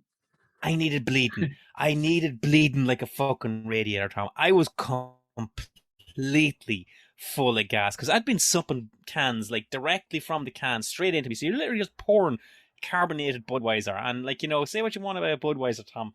I like it. I can drink it. You're not going to drink 24 cans of some fucking craft beer and knock you on your hole. This was just... Budweiser to me, it's a session, and it tastes like fucking 7-Up, and you don't notice you're drinking it, and down it goes. And at this stage, Tom, I was fucking beyond caring. We'd gone from fucking fighting Nazis to fighting lads in India to back to fighting Nazis, and we were about to go fight the commies. Indy, cover your heart. I know, I'm there with you. Cover your heart. Now. I needed like that little fucking short round dude to run up to me with a torch and stick it in my chest to get this heartburn out of me, because I am blown up. Do you ever see like the dead whales on the beach just inflate? I'm imagining fucking Willy Wonka at the chocolate factory as fucking Violet gets rolled fucking out. Augustus Gloop just blown up like that. And the missus says like, are you all right? Because I'd been like, do you ever do the thing like where you get your fist and the thumb end of your fist, you just sort of knead your heart with it. Oh, just get that done. And I'm here like rubbing my belly, and my belly's just like fucking blown away out. Like you're earlocked. You're fucking earlocked, for fuck's sake. I'm earlocked. I goes, I have to, and I'm drunk as well. So like we said from the last time I was doing this segment, Tom, I got fucking drunk smart. You know what I mean? I got clever. I'm with you. And Mrs. like, are you okay? I goes, I'll be back in a second. And I went into the bedroom, and I lay, if you can imagine, I lay upside down with me arse on the bed, but like my shoulders on the floor. I'm with you, yes. Yeah. like a more supple man would have been able to roll himself back into that position, but I couldn't. So I had to get the bed to sort of walk my shoulders forward and putting my arse up in the air, like curling up like a prawn, just to stick my arse like fully up in the air. Because in my mind, in my drunk smart mind, air would travel up quicker than it would travel down. Oh Jesus Christ! Okay. You know, and it was the damnedest sensation, Tom. I could just feel like fucking.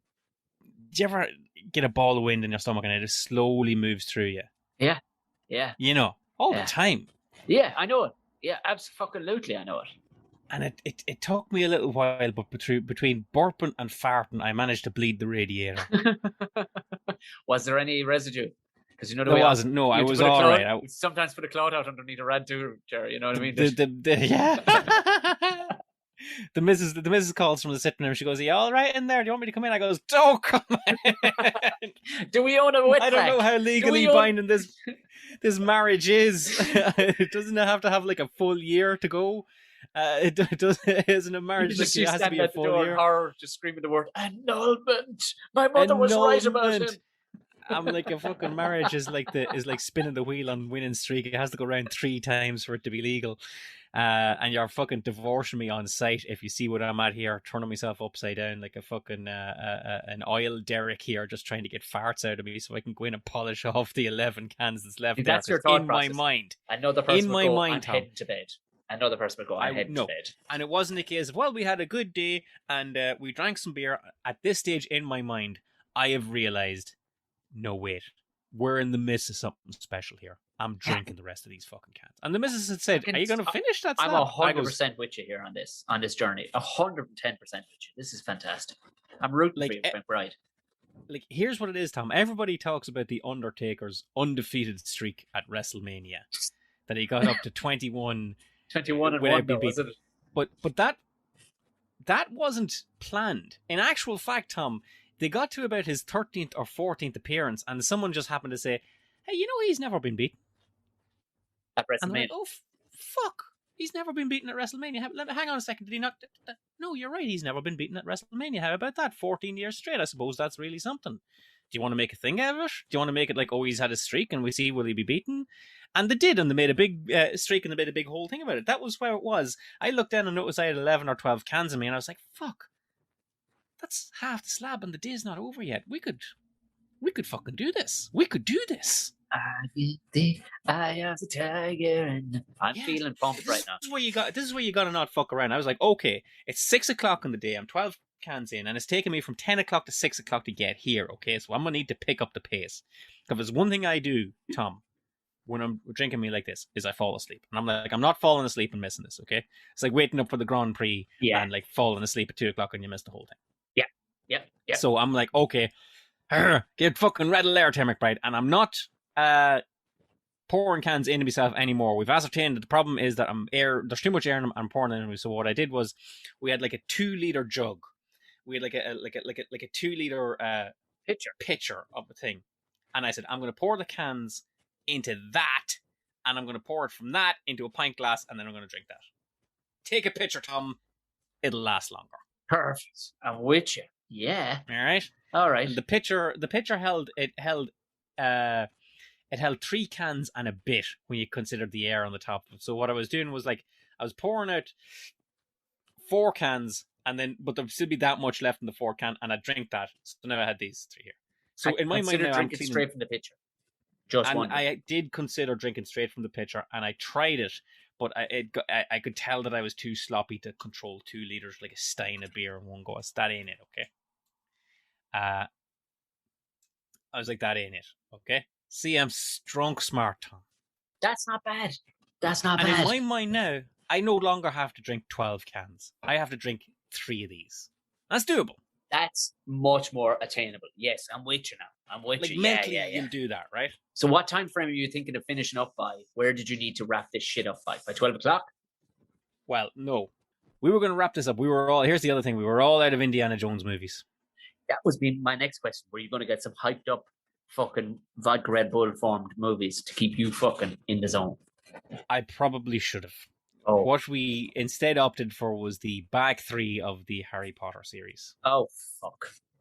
Okay, so this is not These are not movies that I'm familiar with. To date, I had only seen one Harry Potter film, which was the fifth Harry Potter film.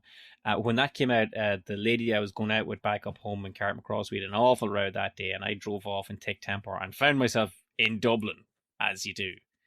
And I was like, fuck this. And I was in time. I said, fuck it, I'll go to the cinema. And there was nothing on except the fifth Harry Potter film. It was the night it came out. I was, fuck it, I'll go to see this. Don't know nothing about him. He's a wee wizard lad, and he's fighting other wizards. So what the fuck do you want to know about it? And I sat through it. Oh, shite, and I didn't like it. And then the missus, life moved on. I got married to another lady, and on our first Christmas, I'm here fucking sinking a whole slab of cans. And at 6 o'clock, she goes, you want to throw on some Harry Potter? I was like, yeah, the last one I seen was the fifth one. Throw on the sixth. We'll pick it up there. Is there a sixth? I don't even fucking know. What Harry Potter? We sat down and we watched Harry Potter and the Half-Blood Prince. And then we watched Harry Potter and the Deathly Hallows Part 1 and Harry Potter and the Deathly Hallows Part 2. I knew that there was 3 movies, Tom, and they're around about 2.5 hours apiece. So now mentally, all I have to do is drink one of these pitchers for every movie. And we're in gravy, baby. You're golden, pony boy. Right. Easier said than done. It's a lot of fucking fluid. Because the movies themselves are shite, Tom. So, what happens when there's shite movies on? I get a wee bit sleepy. Yeah. Okay, and I'm already sleepy. But I power through the first one, which is the sixth one. You're full of turkey as well, which is known. I'm full of turkey and turkey sandwiches, which is the sleepy meat. Yeah. So I get through the first movie and I drink one of my pitchers and maybe a half of another one. Okay. Good going. And like I gotta tell you, Tom, if you're wondering, like, I'm in my pajamas all fucking day. Of course.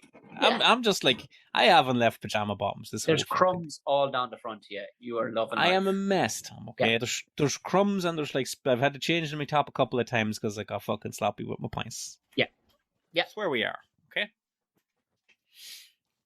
Watch the first movie and I get like through like a pitcher and a half, and the second movie, the second one, which is the first half of the seventh one.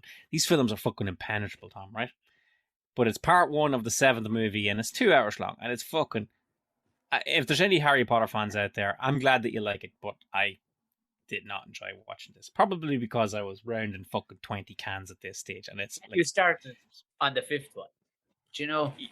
Yeah. I started on the 6th one, and now I'm into the 7th one, part 7, part 1, then you have 7, part 2. 7, part 1, this is where I fall asleep, Tom, okay? So we're coming up on around about, honestly, 9:30, 10 o'clock. You hadn't prepped yourself here now. You hadn't prepped yourself. I hadn't prepped myself, no. And I'm like, we're in uncharted territories, and I feel like if I fall asleep now, I can say that those 20 cans gone, and we're good. 20 cans is a nice round number. 20 cans is enough for any man to drink. Yeah, it is, but come on. But there was something in my mind that just saw 4 cans still tied together. You can't do it. You can't do it. A bird never flew in one wing. Can't fucking leave them there. You got to close the deal. You got to close the deal. And here's where another element of the Christmas tradition has come through.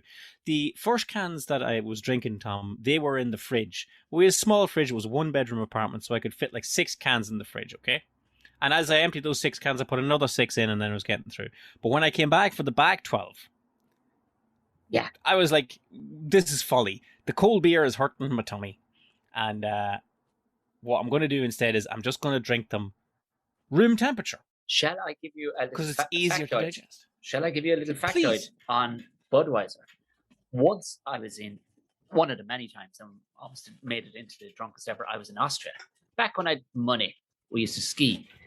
And I remember speaking with an old hunter who was local to the area, and he was drinking a Budweiser. He ordered a Budweiser. He ordered a Budweiser, and he had a Jägermeister. I poured it in his tea, drank Jägermeister in his tea, and then had a bowl of warm water and sat his glass of Budweiser into it. And I went, I have to fucking ask. What is going on? Fucking, cool breeze. What's going on over there?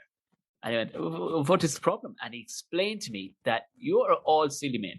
You're drinking Budweiser. Disgusting. It cannot be drinking cold. There's no flavor. You must drink it warm. This is in the fridge here only because of all you British and Irish guys who like to drink your beers all cold. It's only in the fridge. Where my house, it sits in fucking hot press. It sits in the hot press. Fucking Budweiser must be drank warm because then it has flavour, does not hurt tummy. He'd said nothing about getting airlocked or anything like that, but I got what he meant. Yeah, well, do you know what, Tom? I can't speak to how it aided the flavour of it, because I was way beyond taste at this stage. But I can tell you that it did not hurt my belly as much as the cold Budweiser was doing. And that is why, to this day, on St. Stephen's Day, I drink my 20 bottles of Budweiser room temperature, flatter than a plate of piss. Alright? I love the idea of you going around with a little fucking, like a drill bit or a fucking hammer nailed the night before, just going, yeah, standard, you know I have to do this. And just, you know, I gotta do this. I was like, what I do is every bottle I get, I cap it and I pour it into a pint glass, but like from high. Oh, like sacrilege. So like, like, yeah. Although there are parts it comes of Spain, to like a 4-inch head, and then it all settles down, and I'm like, now we're in flavour country. There's parts of Spain where they believe that that's what you have to do too. It's actually like it's famous where they walk. It's a mountainous region in Spain where they actually walk out to your table and they pour from an arm's length away from each other. They pour, your waiter will pour it in, and you got like a fucking 2-foot head. But they were like, we've got it all wrong, Tom. This is where the fucking beer flavour is. You got to pour it from a distance now. It's a lot of it is theatrics. But the head that you're talking about, I got to tell you, it was only for this technique, Tom, that I managed to get to my last 4 cans, having fallen asleep in Harry Potter and the Deathly Hallows Part 1. How did you wake up? Like, we're talking tongue stuck to the side of the sofa? Did she? No, because I didn't fall asleep. I was. Oh. Did you ever get to, like, when you're drunk, when you're phasing in and out? Yeah. Yeah. You know. And I woke up and I said to Mrs. I goes, okay, I gotta go to the toilet here. Yeah. And I went to the toilet and I left her be, and I'd finished the second pitcher of beer, so I was down to the last 4 cans, and I went in to go to the Jackson. I went to the Jackson, and I came out and I went into where the bedroom was because I wanted to plug in my phone. Oh no, you saw the bed. And I saw the bed, and I just hinged forward, Tom. Wow. I just fell face first, smooth criminal, fa-donk. Annie, are you okay? Are you okay, Annie? Onto the bed, and I was like, and like I hit the bed, and I was like, I'm down, and I'm like diagonally across the bed, and I'm like, I'm out, I'm fucked, I'm actually going to fall asleep right here, and then, and like a bit of me just kind of went, no. I was like fucking Riggs when he was fighting at the end of Lethal Weapon, and Murtaugh's like, do you want me to take him? No. I'm just imagining that inch by inch fucking finger by finger with Al Pacino in fucking Any Given Sunday, you know. And he's just like, you do it. You took a knee and you're like, fuck me, I can do this. If I gotta claw my way out. And I fucking went back into the sitting room. It's like a 2-bedroom. It's a 2-room apartment, a bedroom, a toilet, and a fucking kitchenette with it sitting around. And I fucking walked in. The missus like got a big start because like when I opened the door, like I swung it up, it was like bump. Goes, back, I thought you were going to bed, and I was like, no, we're watching it and Harry Potter. She goes, are you finishing the cans? I goes, if that happens, so be it. It's not a big thing about today. What's important here is watching Harry Potter. And she goes, because you kind of... Yeah, like you want sugar. Like you're like the guy in Men in Black. Sugar. Yeah, Budweiser.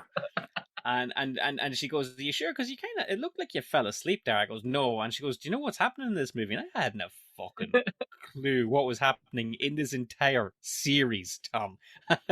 Turns out that the story of Harry Potter isn't just like a little boy goes to become a wizard and like fun things happen. It's like this big, deep mythology, and I hadn't a fucking baldy. I had no hope of understanding what was going on my soberest day, let alone the day where I drank by volume more alcoholic liquid than I have ever done before or fucking since.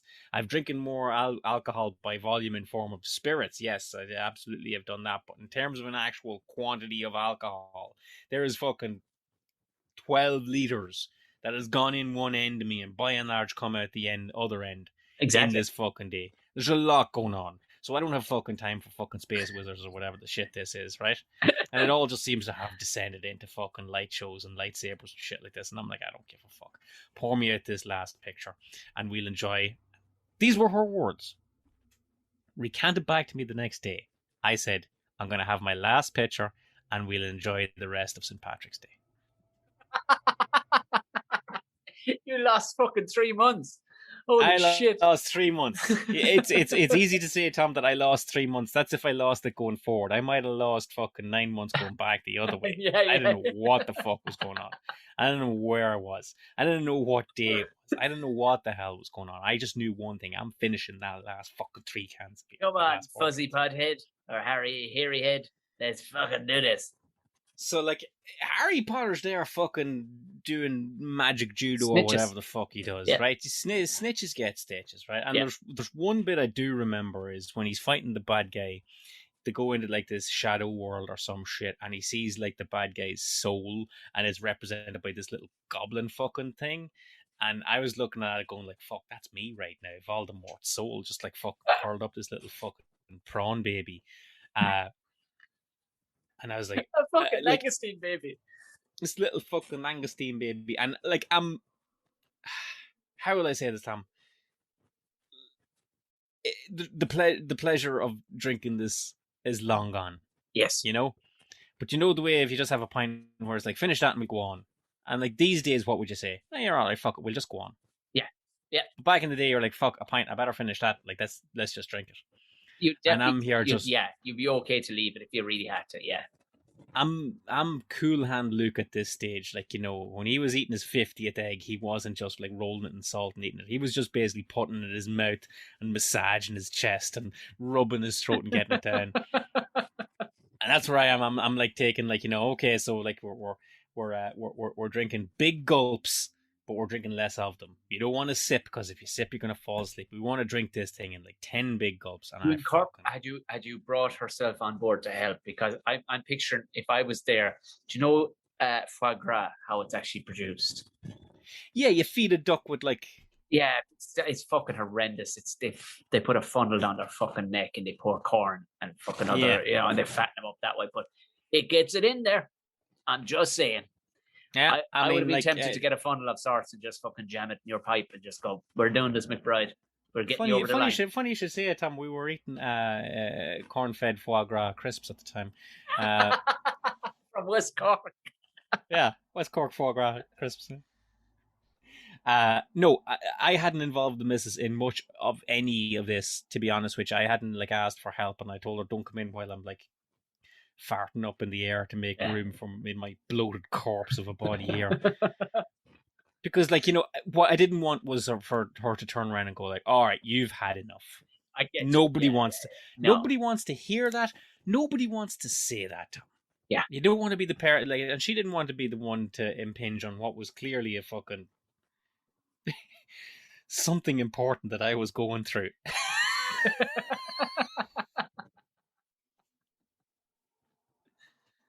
Oh, Jesus Christ! He's like, he's you know, this is not about the beer, you know, like this is something way deeply wrong with this man that he's getting out of himself in this today, and God damn it, Tom, I mean, I fucking done it. Did you? By what time? What time did you fucking close the door on the ship? This was, if I'm counting it right, it was still within the day. Because I remember though, at one stage there was a point where I was like, I'm not going to do this all on St. Stephen's Day. We're going to run into 2:00 on the 27th. But it's still within it. I was like saying it to myself, it's still within the 24-hour period. So like it's still quote unquote a day, but it didn't have the same nice ring to it. But I did manage to get it wrapped up like before 12:00. So it was about 11:30. Because I remember we still had another fucking 45 minutes of Harry Potter to go through. And I was just like, please kill me. Right? I just want to. Like, I'm honestly still, I wouldn't say the drunkest I've ever been. Like, I wasn't fall down in a heap, fucking get sick, drunk. Yeah, that I have been. There's a lot of stages to that. You know, you went through a lot. Like, there was an epic drama with you without even putting on trousers that day. You just hung around in your pajamas, just creating an epic drama. I mean, to have a fly in the wall, just to see and have it at speed, and just to see the progression / descent of you throughout the fucking day. And then we get the halfway mark and you're upside down side in the bed trying to fucking bust yourself, trying to make space for more beer. Like that's a lot going on. I would say that's a good woman you got. You know what I mean? You know, that's a good woman. A lot of people would. I'd say at some stage in the day she checked was the fucking ink dry on the marriage certificate. Yeah, like, I would. If I was married to you, I'd be gone. Okay, all right. Either I join him or I just turn a blind eye. It's just one. Here day. was the thing, Tom. I was being pure harmless because it wasn't like we were out in town. Yeah, and I was like shitting me togs, and she didn't know how she was going to get me home, and she thought I was going to get in a row or anything like that. We were sitting, fucking watching Indiana Jones all the day, and I was being, I can only assume, fucking hilarious. Adorable. Cutting wise on everything, and just like big red fucking beery face on me, just all fucking adorable. And to be fair, you're in the honeymoon period too. A lot of stupid shit you're saying is gonna hit. It's gonna hit too. Like, you know what I mean? Like, we're 2021. Not all those are going to be zingers anymore, Jer. That's the reality behind it. No.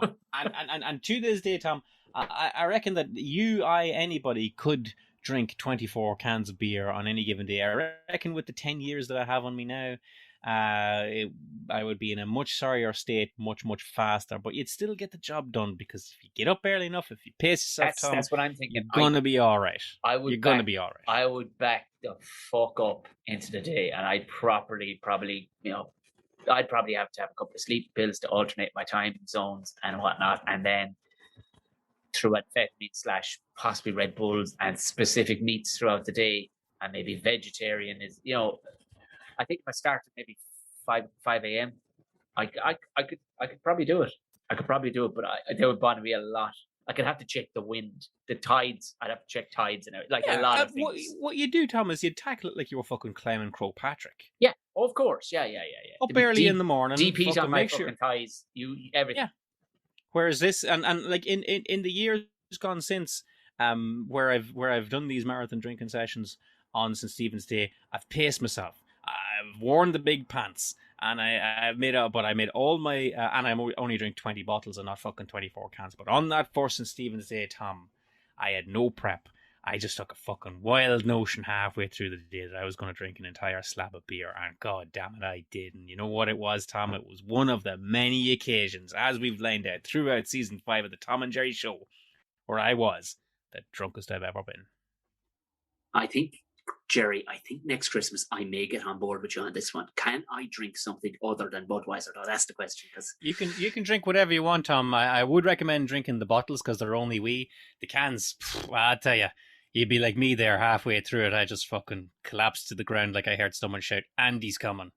Oh, okay, all right. Well, I'll get in training with you, whether it be virtually or actually reality. I definitely will get in training because I don't want to go up cold, pull a hammy, and end up puking on like bottle 4 or something like that. So I definitely will be getting a train. I'm going to do it. But, and speaking of bottles, Tom, of bottles, I think you and I should crack a bottle round about now to celebrate the end of season 5. We meet again. Shut up, Vera. I will remember you. I thought we were singing Vera Lynn. Remember me. No, we're not singing because we can't sing, Tom. But True. We can podcast, and we're going to fucking continue to podcast, don't you know? But just not for a little while. Season 5 is wrapped up. I had a wonderful time doing it with Chappelle, as always. And we're going to be back with season 6. Not immediately, but not a big fucking 3 to 4 hiatus. We're not taking the piss, only because you will see why when we bring it back. We're not taking the piss. There's actually a bit of effort has to go into this on our behalf, which we're both looking forward to, in all fairness. It's just we're kind of busy at the minute, but it will most definitely be back, and you'll see why there's been a bit of a break. But we're not letting them hang out to dry, Jer. Absolutely not, Tom. They got something else coming up this Thursday. We're not going to let you out to just wither away and go, I'm just so ornery. So not like the way I was on St. Stephen's Day, Tom. You're not all going on cold turkey. No. Little drip is coming back to you on this Thursday, as it has been for the last 8 Thursdays, and you're getting a bonus episode. This week's bonus episode is with an absolute class storyteller. Class story. It is Today FM's Paula McSweeney. Isn't that right, Ger? Absolutely. Miss Paula McSweeney will be joining us to tell us about her worst gig ever, and you wouldn't swap it with her, Tom, but it was a hell of a story. You're damn right. You're damn right. Right. You know what to do, everybody. Like, share, subscribe, and all the rest of it. You know, if you probably have already, follow us on the usual platforms. Tom and Jerry Show will find it pretty much everywhere. Same as Tom O'Malley and Jeremy Bride. Just to stay on top of these things, but we would ask, because we are going to be checking this week. We're going to be checking for the top comment. Now, whether it's on Acast, Spreaker, whatever app you were able to leave it on, Apple Podcasts. If you weren't and you want to get one in to win yourself a very exclusive prize, an actual genuine prize, a genuine prize that will be sent out to you with the Tom and Jerry logo on it. All you have to do is either comment there, screen grab it and send it to us on those platforms I mentioned, or just screen grab while listening to us and write something funny or nice, and that'll do. That's it, and we'll announce the winner of that on an upcoming Worst Gig Ever bonus episode, because we can't do it now because we forgot. But yeah, stuff for your house. Stuff for a future skip. That's what we're giving you. Exactly. A skip you have not yet had, okay? And remember, Tom, what is products except rubbish that you haven't yet had?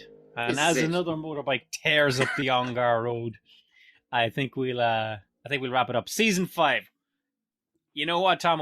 It was great, but it's people are going to look back at it after season 6 and go, you know what? That season 5 was a load of shite. Season 6. Season 6 so is, much. You know, season 6 is going to be tasty. People, I'll tell you, Tom. If we pull off season 6 the way that we're planning to pull off season 6, I might actually suggest this podcast to people I know. Really? Oh God, I don't know. Well, if you do it, I'll do it. That's all I'm saying. But if everybody else, if you want to suggest it to people I know, we have listeners in Canada, by the way. A whole host of people in Canada have gotten in contact, and they have been passing around. They listened to it in a barbershop the other day. Load of lads were sitting around with us blaring over the barbershop, cursing and swearing to poor old Halifaxians. So, Halifax, I always liked you. If not for anything else but your Trailer Park Boys. Listen, Jared, this has been an absolute delight. Will we head on out into the midnight? Tell them bye-bye, Tom. Bye-bye, everybody. Good night, plus, and thanks.